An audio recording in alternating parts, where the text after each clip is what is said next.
Class 9 and 10th। हाँ। Exam आ रही है। हाँ। टाइम टेबल बना लिया। हाँ। अब इसे फाड़ कर फेंक दो। हैं?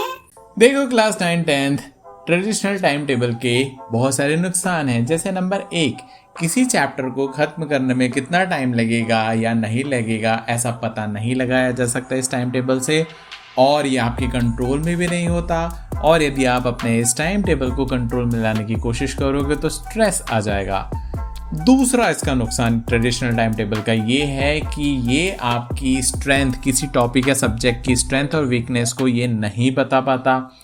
तीसरा जो है इसका नुकसान ये है कि आप ऐसे सब्जेक्ट्स को रिवाइज करने में घंटों लगा सकते हैं जो कि आपके लिए बाद में इजी हो सकता है, लेकिन ऐसे सब्जेक्ट्स या टॉपिक के लिए आप बहुत कम समय लगा सकते हैं जो बहुत ज़्यादा टफ है। तो अब हम आपके सामने पेश करते हैं टॉपिक टाइम टेबल। कितना बकवास नाम है। नाम बकवास हो सकता है लेकिन काम इसका है एकदम झकास।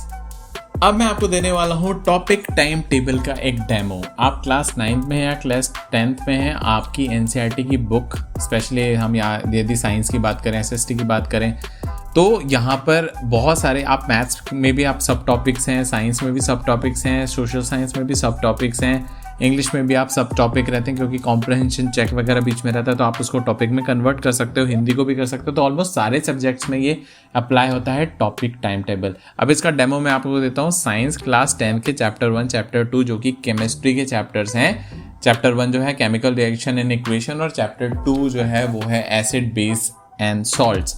तो अब इसका टॉपिक बेस्ड टाइम टेबल कैसे बनेगा ये देखिए स्क्रीन पे मैं आपको डेमो दिखाता हूँ। इसके मेनली जो है 2 ही सेक्शन है। एक तो टॉपिक आपको लिखना है जो बुक्स में जो है ना अलग अलग बोल्ड लेटर्स में, जैसे केमिकल रिएक्शन एंड इक्वेशन का आप देखोगे इंट्रोडक्शन है, उसके बाद में chemical equations and balancing chemical equations, ये 1.1 है। 1.2 जो है वो टाइप्स ऑफ केमिकल रिएक्शंस है और 1.3 कोरूजन एंड डेंसिटी। तो यहाँ पर मेन जो सब टॉपिक्स है, तो यहाँ पर मेन जो सब टॉपिक्स हैं वो इस चैप्टर के हो गए। अब चैप्टर 2 में भी आप देखिए वैसे ही 2.1, 2.2, 2.3, 2.4 है यहाँ पर इंट्रोडक्शन के साथ में। तो अब हमने यहाँ पर क्या किया हुआ है कि कुछ डेट्स ली हैं, 4 से 5 डेट्स ली हुई हैं। अब ये जो डेट है या डेज हैं ये स्पेस रेपिटेशन के हिसाब से है। जी हाँ, यही तो इसका पावर है, स्पेस रेपिटेशन। आपको प्रैक्टिकली दिखा रहा हूँ, केवल एंकी से ही नहीं, आप इसको अलग अलग तरीके से भी फॉलो कर सकते हैं। जैसे यहाँ पे यदि मैं एग्जांपल लूँ कि आपने 1 सितंबर में 1.1 पढ़ा, फिर 2 सितंबर को 1.2 पढ़ा, फिर 3 सितंबर को आपने कोरूजन और डेंसिटी 1.3 पढ़ा। अब उसके बाद में आप चैप्टर 2 भी इसको रिवाइज कर रहे हो एग्जाम के पहले। 2.1 आपने 4 सितंबर को किया, 2.2 5 सितंबर को किया, 2.3 6 सितंबर को किया एंड सो ऑन। अब इसके बाद में आप क्या कर रहे हो कि किसी एक डेट में किया, लेकिन अब उसके 2 या 3 दिन बाद आप फिर से उसको रिवाइज करना चाहते हो, लेकिन आपने जो टॉपिक बेस्ड रिवीजन किया इसमें आप ट्रैफिक लाइट या स्माइली दोनों में से कोई एक टेक्निक, यानी आपने वो टॉपिक रिवाइज किया, रिकॉल किया, उसको समझने की कोशिश करी, तो आपका फीडबैक उसमें जाएगा कलर कोडिंग में। जैसे बहुत अच्छा किया तो ग्रीन, थोड़ा सोवेंस हो गया तो ऑरेंज, और बहुत डिफिकल्ट था आपको सेक्शन रिवाइज ऑनेस्टली तो आपने उसको क्या किया, रेड। तो अब यहाँ पर आप क्रेयॉन से इसको रेड, ग्रीन या ऑरेंज कर रहे हैं या स्माइली दे रहे हैं। आप 3 स्माइली दे सकते हैं, सैड या सो और हैप्पी, तो आप कुछ भी यूज़ कर सकते हैं। अब इसके बाद में आप जब अगले दिन रिवाइज करेंगे या 2 दिन बाद, जैसे 1.1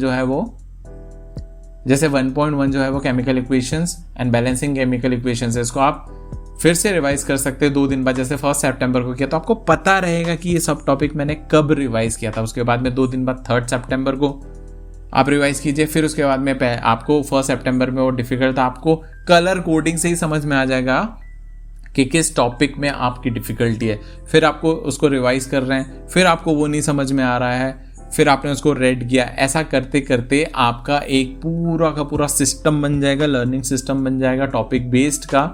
और ये स्पेस रेपिटेशन भी बहुत पावरफुल स्टडी टेक्निक है। ये प्रैक्टिकली आपसे होगी कलर कोडिंग करने से आपको ये पता चल जाएगा कि एग्ज़ाम के 1 या 2 दिन पहले आपके कौन से मेनली सब टॉपिक्स जो हैं वो बिल्कुल तैयार नहीं है, आपको पूरा चैप्टर पढ़ने की ज़रूरत ही नहीं पड़ेगी। ये है टॉपिक टाइम टेबल का बहुत बड़ा फ़ायदा। इसमें आपको अपनी स्ट्रेंथ और वीकनेस भी पता चल रही हैं। इसमें आपको क्या चीज़ डिफ़िकल्ट और इजी पड़ेगी ये भी तुरंत पता चल रहा है।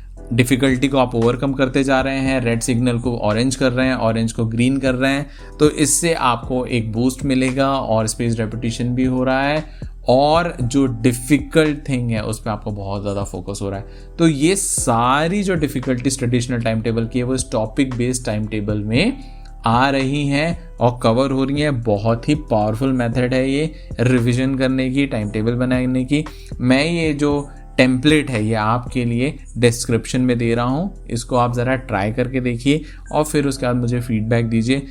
ऐसा रिवीजन करने से आप देखिए आपको कितनी ज़्यादा हेल्प मिलती है। और मैं मिलता हूँ आपको नेक्स्ट वीडियो में, तब तक रिवीजन करते रहिए।